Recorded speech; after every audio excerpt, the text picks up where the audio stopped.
Yeah, I'll tweet out this. Yeah. Brian Robb, J. King, and Sam Packard present Still Poddable, Still Poddable, Boston Celtics, Still Poddable, Still Poddable. Oh yeah! Still Poddable, Still Poddable, Boston Celtics, Still Poddable, Still Poddable. And a 19. Jalen Brown, D. White, Crazy Joe. Still Poddable, Still Poddable. When Tatum coming back. Still Poddable, Still Poddable, Still Poddable, Still Poddable.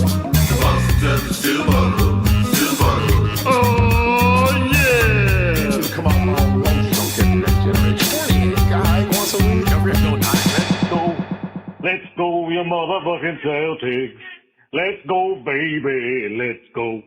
You motherfucking Celtics, let's go.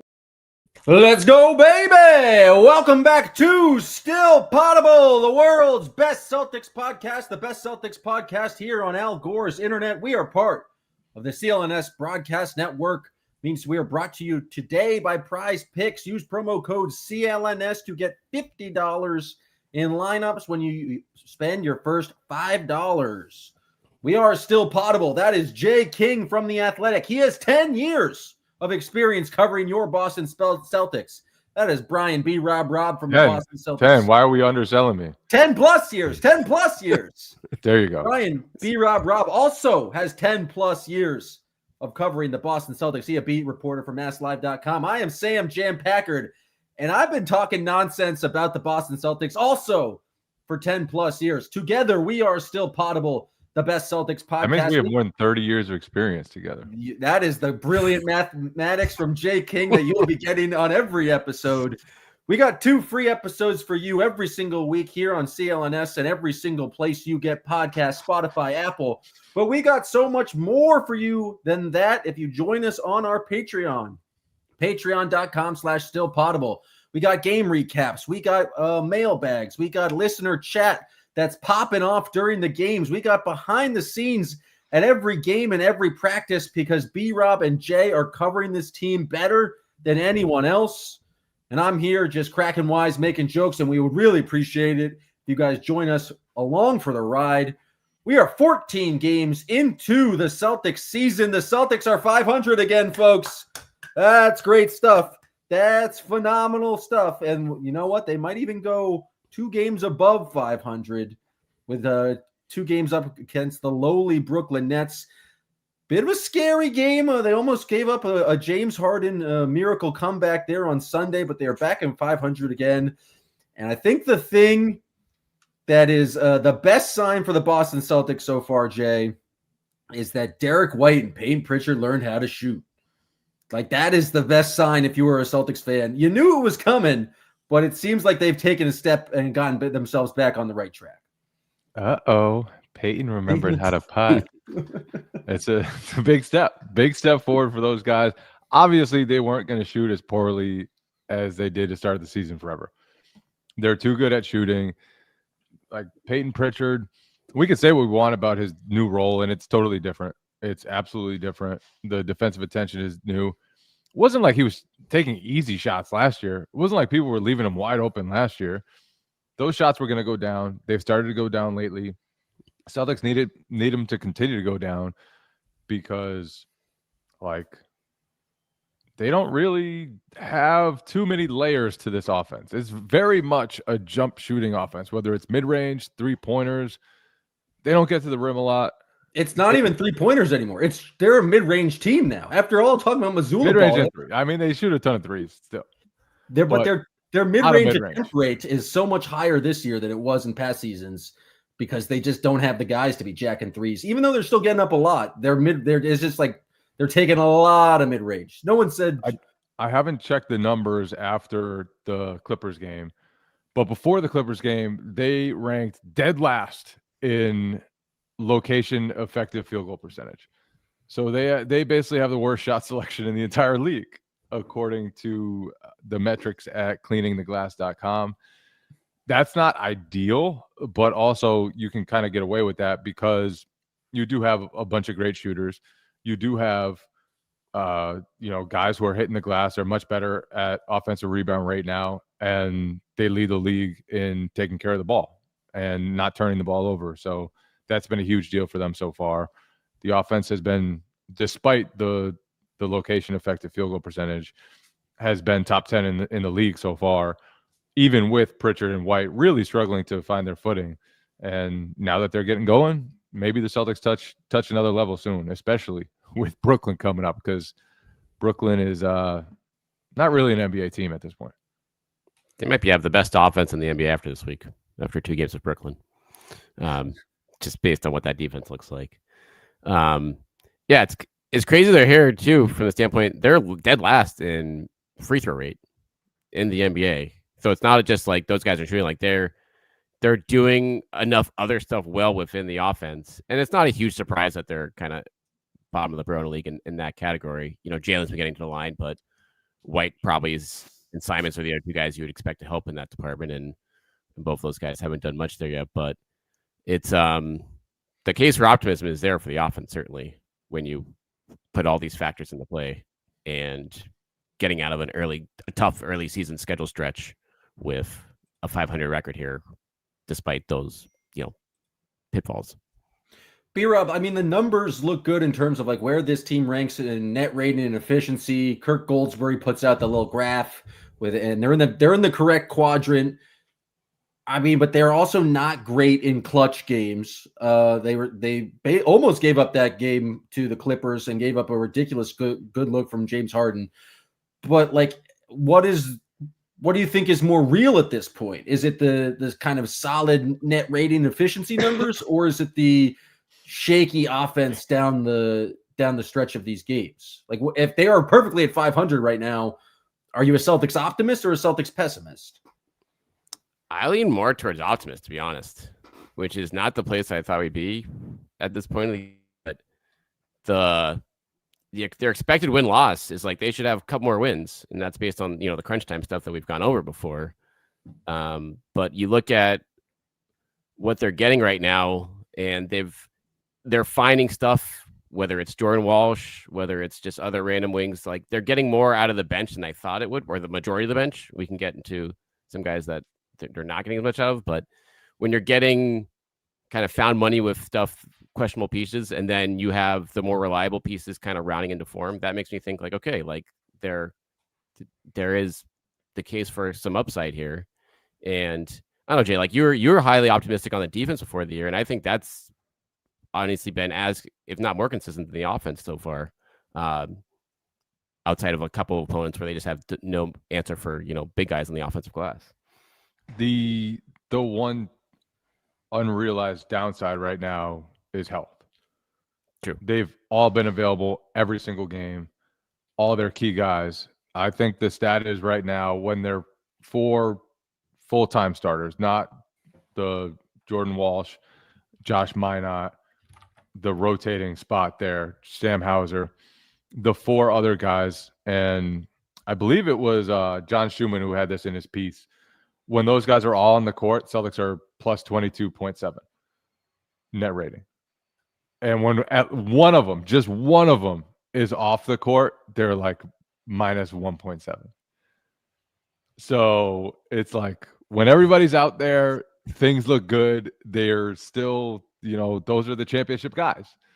Though not Neemi, but the other 3 are the championship guys, and Neemi is the center who stepped up. We'll get to Neemi. The center who stepped up. Not the step center, but the center who stepped up. The center who stepped up, exactly. And but like just one of those pieces come out and then it kind of crumbles. So I still think there could be like a really bad stretch if one of their main guys are out. But right now everybody's playing and they're figuring some stuff out. And I think there's a lot of upside too. Like, they're only beginning to figure things out with the wing rotation. They're only beginning to get, Ugo and Josh Minot and Jordan Walsh. Those guys are only beginning to get experience. The crunch time issues, they're 3 and 5 in crunch time games. They could very easily have at least 2 more wins, like just box out one time and go to overtime and get a win in overtime. They've had 2 collapses against the 76ers in the fourth quarter. They could absolutely be better than they have been so far record-wise. and I still think like there's a lot for this team to mine still, and so that's the good stuff. But yeah, there's still it's far more top heavy than this team has been in a while, and the bench has been kind of hit or miss. Other things that they need to improve, and I think we talked about this last week, and I think we're going to continue talking about it unless they find a miraculous way to figure Coach it out. Barbosa is technically right. Nemi was a champ too, just didn't play much in those. Had some good minutes beginning last year. First That's month fair. when Porzingis was, or at least according to me and Jay. I don't know about Jam though. Was last year a championship year, B-Rob? Oh, excuse me, 2 years ago. My bad. But point still stands. The problem with this Celtics team is like the margin for error is so small, and they just give up. They're a minus 7 or 8 in free throws every single game, and so I think Joe was asked about this recently about the rate of fouls, and he seemed to dismiss it because like they're generating a bunch of turnovers, and we've mentioned that, and then they need to improve on transition. I think, Jay, you asked him before the Sixers game what they needed to do to improve in transition, and he said score more baskets. So that was helpful from Joe. It was very helpful. It's good. Score more. I hadn't figured it out then. But what do they do about the fouling? Because like I think we boil it down to like some of the fouls are fine, and then some of the fouls are bad fouls. Does Joe start I just don't know how do you stop bad fouling when you are up? When you were playing this aggressive, and how do you kind of make that distinguishing factor? Just because I think, honestly, you have to get used to them fouling. I'm not used to it. I don't like it. Some of the fouls won't be what you're used to, but that's just going to be how it is. Before one of the Orlando games, Joe said that they actually looked at the correlation between fouling more and forcing more turnovers. And one of the teams that they looked at was Orlando, which I believe led the league in foul rate last year, which means you were the worst. You fouled all the time, but also was second best behind Oklahoma City at forcing turnovers. And the physicality that they played with, it bothered the Celtics. Like it took them out of their rhythm. It disrupted what they want to do. And so the Celtics looked at the teams that gave them problems and that annoyed them. And now they're one of those annoying teams that gets up under you. And if you turn your back, there's somebody coming from behind you. That sounded crazy. And it's true. And they're shooting the gap, trying to get steals. They're just taking more risks than they used to and going after more steals. And yeah, that's going to lead to some more fouls. So I think Joe is being genuine when he says that he's okay with a certain level of fouls, but obviously there's some that you have to eliminate. Luka Garza averaging 10 fouls per 36 minutes or whatever it is, not ideal. I think it was 10 per 100 possessions. It's like 7 or 8 per 36 minutes. But he plays so hard. Did you see the stat? Noah from Celtics blog tweeted out that he has been the fastest player on the Celtics this year. They're clocking like his miles per hour. Would you have ever guessed it was Luka Garza? You might have do that just from how hard he runs, but would you have thought he's the fastest player on the Celtics, B-Rob? No. I just don't believe it. I just don't believe it at all. I want to check those numbers. Well, a lot of the time, the better players have less. They're more in control. Yeah. Whereas he's running to the rim every single possession and trying to beat everybody down court, and then he's always under the rim trying to get an offensive rebound, and so you got to sprint back the other way, all the way to the rim, and so that's why he built up that momentum. Steps. Yeah, builds up that momentum. And then he's got to run somewhere and hack somebody. So you add it all up, and you end up moving pretty fast. I don't know if we want to get to the Nemi numbers yet, Packard, but the other thing, when we talk about this fouling now, I do wonder in the evolution of the Celtics defense, like they're going to stay attacking, going for more turnovers now, but like the emergence of Jordan Walsh and just like all why not, like especially with that starting group, like that starting group is pretty sound defensively now, it seems like, in these last 3 or 4 games where they don't have to be probably as crazy aggressive as they want to be. Like, selective aggression there. Like, I don't know, like it's like that's with Walsh and Neemi in the mix there, that's becoming a pretty stout group. Just be able to hold its own in matchups across the board, it feels like, against most teams right now. Well, let's take a break and hear from our friends at Prize Picks before diving into those Neemi numbers. Prize Picks is the best place to be right. You know, there's a basketball season has started, and Prize Picks is a place where you can have a lot of fun watching sports. Prize Picks now offers stacks, meaning you can pick the same player up to 3 times in the same lineup. If you want to pick more on Jaylen Brown's points, 3-pointers, and assists, now you can pick all of them in the same lineup only on Prize Picks. You can follow other Prize Picks players directly on the app and copy their lineups in one click, whether it's a friend, a celebrity partner, or just someone who picks you like. Hit that follow button and check out every lineup they create in the new feed tab on Prize Picks. Prize Picks is you can play in the most flexible manner possible. You can choose flex play, where you get paid even if one of your picks misses, or for the biggest payouts, go to the power play. No matter how you play, Prize Picks is a great way to put your takes to the test. Download Prize Picks app today and use code CLNS to get $50 in lineups after you play your first $5 lineup. That's code CLNS to get $50 in lineups after you play your first $5 lineup. Prize Picks, it is good to be right. Now, fellas, I mean, we're talking about fouling. This guy has not really fouled. He's had 2 foul trouble games this entire season, something I thought he would struggle with. But every single number you look at with Neemias Queta, he's like, he's the top 10 in the league in terms of plus minus. And everyone else on that top 10 list is in the Thunder, Nuggets, or Knicks.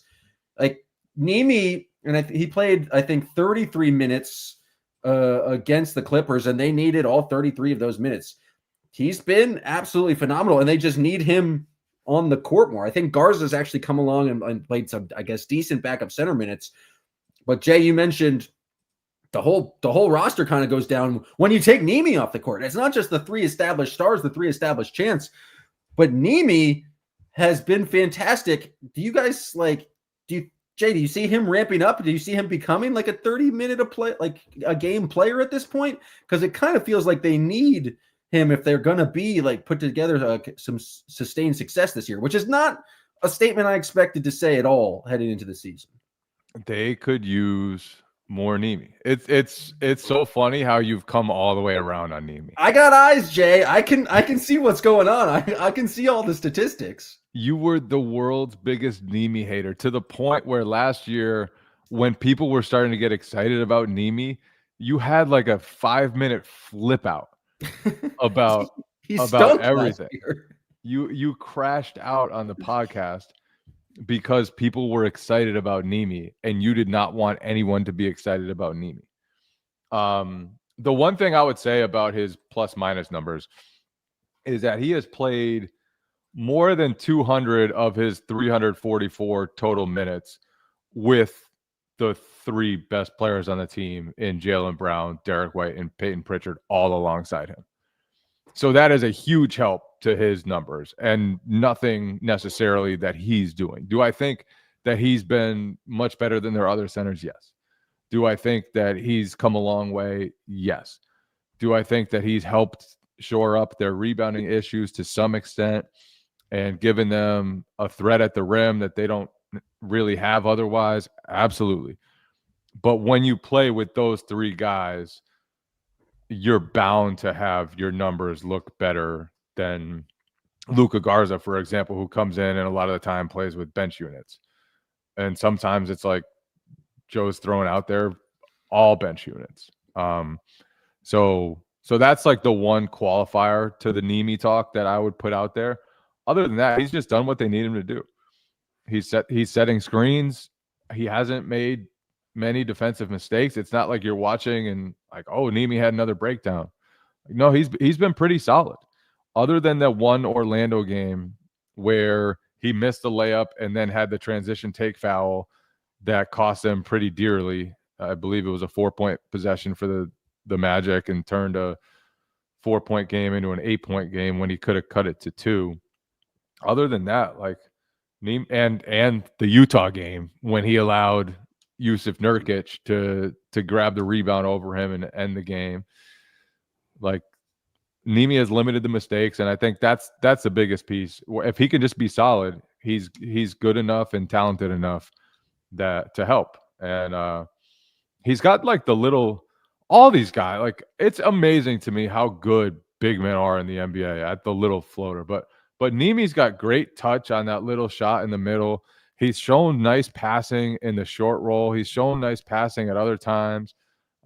Chris Forsberg is all about the screen assist stat, which I think is kind of an overrated. Coach Barbosa and I are beefing today. The screen assist is often like, are you screening for somebody good? Like he sets a lot of screens for Peyton Pritchard, Jaylen Brown, and Derek White, who are Can you just say that about assists too? Are you passing the ball to somebody good? Like, how do you disaggregate what's a good screen? Like, assist is he's the big man setting screens for the Celtics starters, and thus he gets more screen assists than other guys. It's fair. Like the way this offense is, those guys are creating a lot of stuff for themselves off the dribble, and Nemi's the one setting the screens. And I don't want to poo-poo this because he's been a good screen setter, and it's been a huge part of the Celtics offense.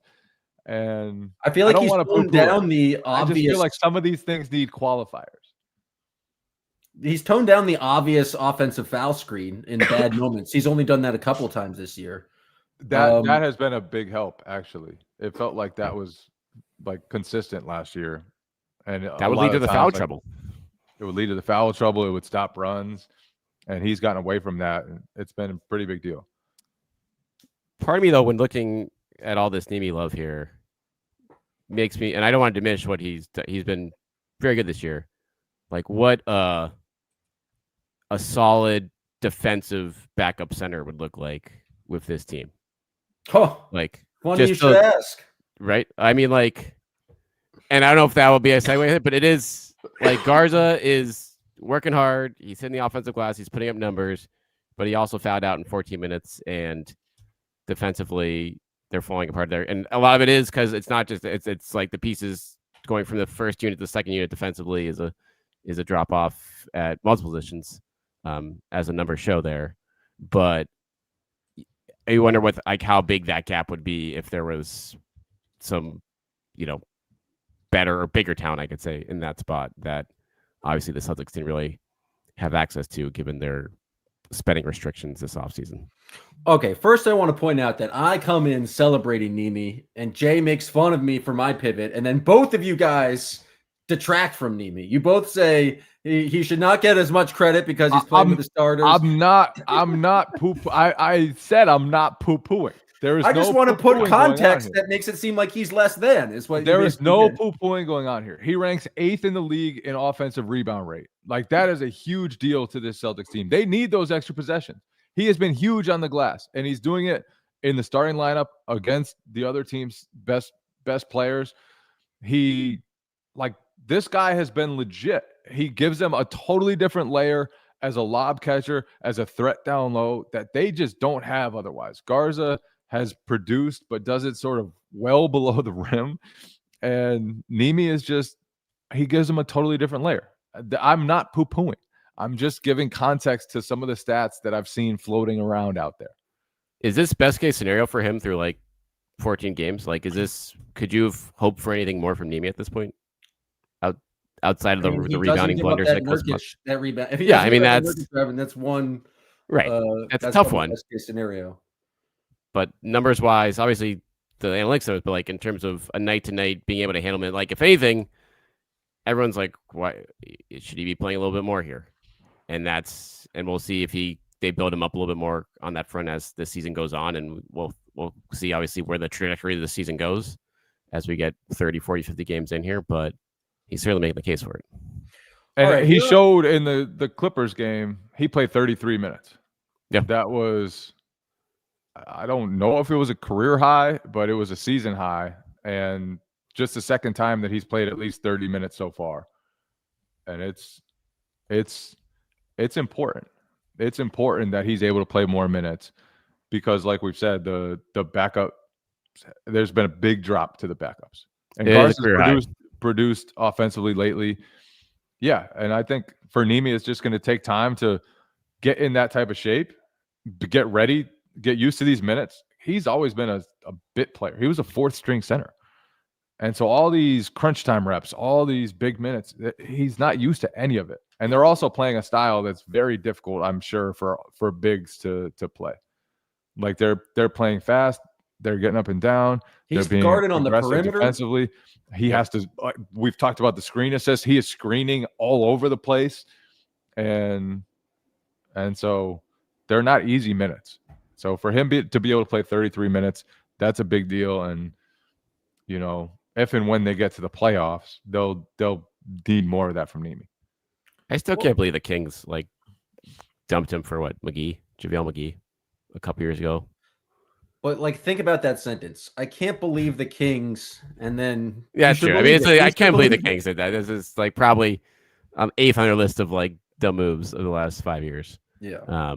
But yeah, the Celtics give the Celtics front office credit. They're in position to kind of swoop them up there, and now a couple years later, get him in the system, wait his turn essentially. And now he's ready to rock, and this is an area where I think we've all thought to be a far bigger drop off than there has been at this position, at least with the starting five. What if you didn't have to rely on just Neemi for 20 minutes a game? Now, this is it's 14... Can we just talk about the bigs they kept instead? Alex Len, JaVale McGee, oh, going with the Kings. Philip Petrusev. Patrick. These were the guys they were like, can't keep Neemi. Hey, Alex Len's a former top 10 pick. Sasha Vezenkov. Actually, he left the NBA, I believe, for other reasons. But these guys were just keeping around some weird names and some older guys like JaVale McGee, who probably should have been looking for somebody to develop for the future, like Neemi. Yeah, the Kings, not a good franchise. All right, I'm the fan on this podcast, so I'm going to submit what I'm going to call irrational dumb trade idea. So far, it's a great comment. That's a funny comment. Cement galoshes. Galoshes is just a great word. I mean, who doesn't like a nice galosh? All right, so I was looking at this Nets 2 games coming up, and I'm thinking, you know what? What if they had a better backup center? I've also seen Anthony Simons struggling, and he played 8 minutes against the Clippers. I think our friend on the network, 12, John Zanis, described him as a completely broken player. And so I started thinking, what would happen if the Celtics tried to trade Anthony Simons for the Nets' Nick Claxton? Now, I don't think you can do just that, because what's in that for the Nets? They get an expiring contract. They don't want anything like that. And I don't really want to give up a first-round pick, but I thought maybe a first-round pick would do it. But you know what? The Celtics might have a very good pick this year. They might have good picks down the future. And then I thought of another player who's got some value on the Celtics roster, but is struggling this season. And so, B-Rob, what are your thoughts on a Sam Hauser plus Anthony Simons to the Nets for Nick Claxton deal? Saves the Celtics about $12 million, and you get about a center platoon of Nick Claxton and Neemias Queta. We're giving up 2 guys who haven't really given you anything this year off the bench. I like where your head's at, Packard, in terms of the salary you're going after. I'm not sold on Nick Claxton being the final piece, final big salary piece you can add to this roster, though. I think the skill set, ideally you want a big who can at least shoot a little bit in this role with this. That's fair. He's kind of repetitive to Neemi. They're kind of the both style of player. And so I don't know, maybe is that guy out? It's going to be hard. Maybe it's going to be hard to find that guy at a way that a guy that's can attain for what they have. So maybe you eventually the best decision is all right, have a solid center for 48 minutes and have a guy like Claxton and Neemi be able to handle that. But in my mind, I would rather wait around and try to find that shooter. Like you're not in a big rush to find that guy yet. And Hauser right now is at a real tough stretch, but I think he's obviously a proven commodity. You expect him to come out of it, and you hope that he builds up some more value where you can either you have him here knowing that he can fit back in with everyone next year, or if that's going to be a piece of the puzzle, you can do better. Just simply from a skill fit perspective. Jay, how irrational am I in giving up on Hauser this early, 14 games in the season?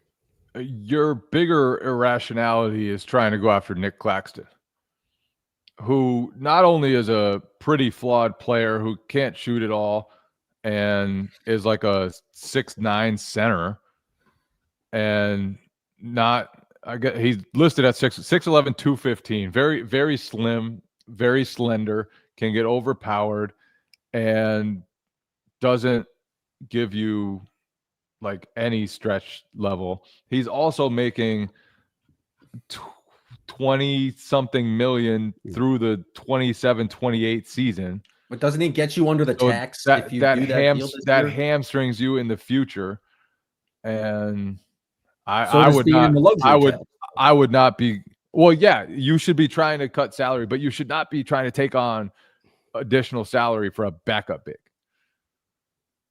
Or someone who would ideally be a backup big for a championship team. That should not be the type of salary you're looking to add through to 2027, 2028.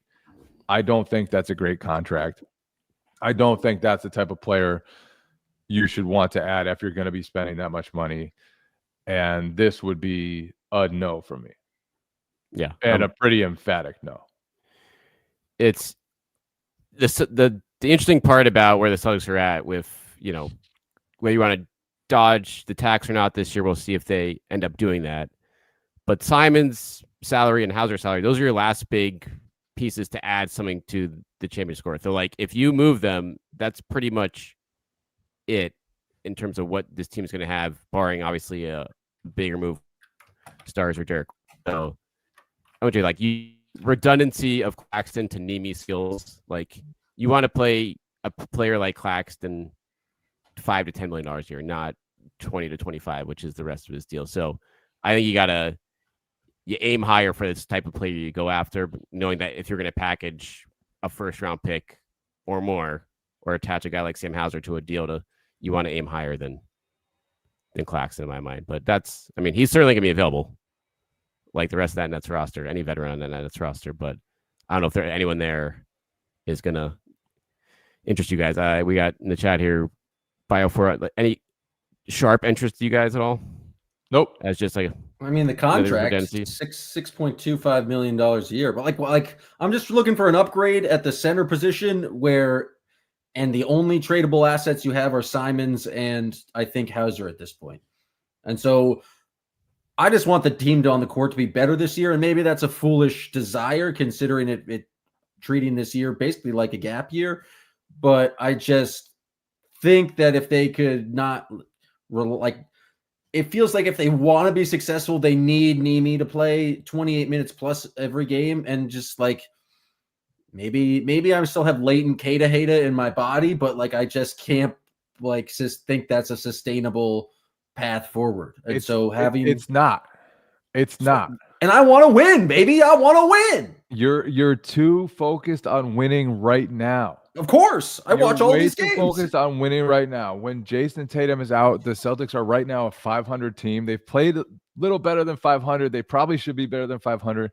But this is not a title contending team. And Tatum coming back probably won't be full strength.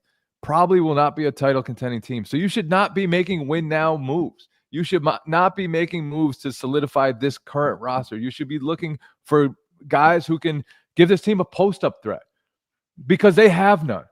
Somebody who can draw free throws because they don't draw any. Somebody who can give them a paint threat because they don't have it. You're just describing some sort of mythical, magical player who doesn't exist. Claxton is a versatile defender. He's a good rebounder. He can pass a little bit, but he doesn't solve any of the flaws that this team has other than like you would like a defensive a more defensive-minded big man off the bench. And you specifically would like Luka Garza's minutes to diminish a little bit. That is correct. Garza's had a couple good games now. But yeah, I just think it shouldn't be about yes, getting under the tax would be huge. And if you can accomplish that, absolutely go for it. But like trying to address the flaws on this current roster is not what the front office should be trying to do. They should be trying to keep the flexibility so that they can go after the types of players that finished their championship cast before, which is Kristaps, which is Drew Holiday, Al Horford. Those are the caliber guys you need, not Nick Claxton. Kristaps might be available, I hear. I hear the Hawks are what do you think about bringing back Kristaps for one? Can they not do that because they can't do that anyway? That you'll be hitting free agent. But the Hawks have won 6 of 7. They're looking great. Kristaps has missed a couple of those games, but still.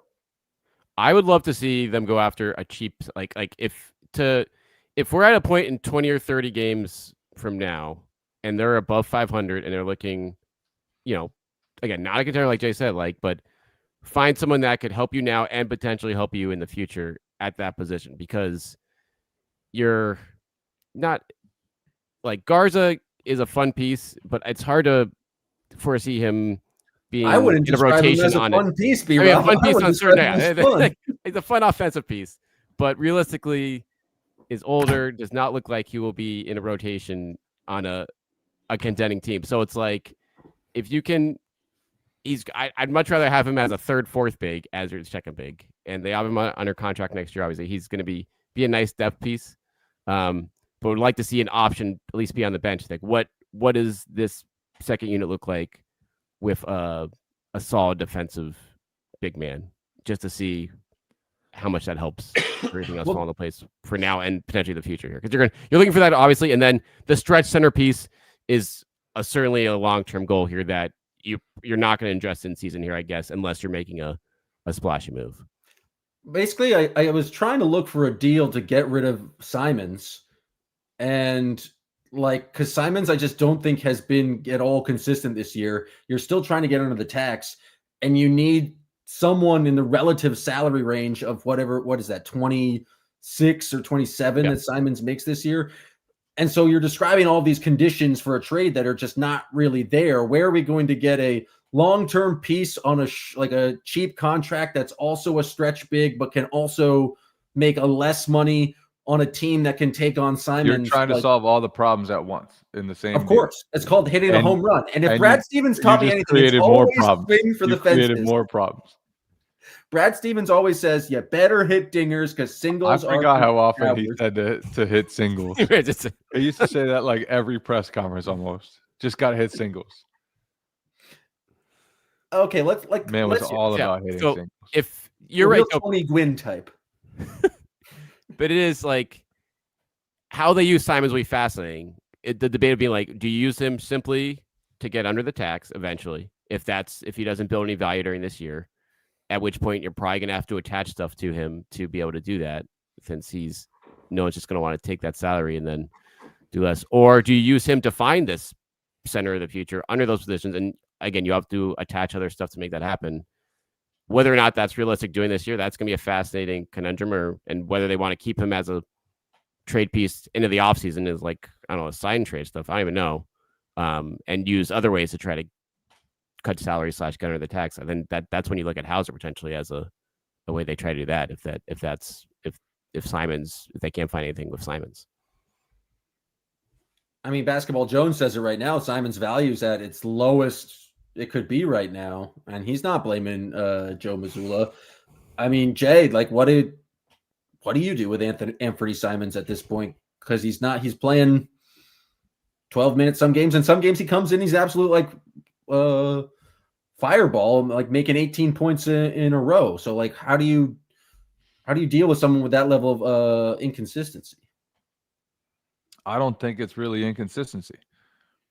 I think he's a very gifted scorer who mostly scores, and his defense is going to be lacking, especially compared to the other guys competing for those minutes, which are Josh Minott, Jordan Walsh, Ugo Gonzalez, the other backups. and Walsh, I guess he's a starter now. But the Celtics defense has been much better when those other guys are involved. Sometimes their offense is much better when Anthony Simons is out there. I don't think it's like inconsistency. I think this is just it's what he is. And like the Blazers got rid of him even though he was a young guard. And they did it after a year where his presence on the court didn't really help their beginning of forming like a solid core. And now the Celtics, I think, are seeing some of that same issue pop up. Could people bring up John Morant in the chat? I don't think that's a guy who fits into the financial or the basketball plans for the Boston Celtics. Yeah, I don't think Brad Stevens will be like, you know what? Let's go after Ja. Ja does not seem like a Brad Stevens guy. Brad is all about how do you help the team? Do you have no ego? Do you have utter selflessness at all times? Are you never going to be a checking out on your distraction? team is And, not the best sign. And Ja seems Yeah. to have completely checked out. Ja Ja also last few years haven't been super promising on any of those locker room fronts. I'm not going to post the comment from Rich Phillips that he just posted, but that made me laugh. Well, folks, that's going to do it for us here on Still Poddable because we got more podcasting to do later in the week. They're playing the Nets. You guys are just going to be shocked when Nick Claxton goes for 20-20 tomorrow against the Boston Celtics. And if that happens, I will be here to celebrate. If you want more podcasts from us, if you want a recap of that Nets game, please go to our Patreon, patreon.com/stillpoddable. Subscribe today. You'll get all the bonus coverage. You'll get the game recaps. You'll get mailbags, and you'll get the awesome Still Poddable chat community that is popping off during the games. If you enjoy our podcast and just want to stick around for the free versions, we really appreciate it if you subscribe on Apple, Spotify. Give us a 5-star review. It really helps. And subscribe to the YouTube. Follow us on Twitter. We really appreciate everyone for tuning in. We'll be back later this week with more Still Poddable. And again, if you want even more Still Poddable, go to our Patreon, patreon.com/stillpoddable. We appreciate you guys tuning in. We'll be back later this week. Still Poddable, the Boston Celtics, still Poddable.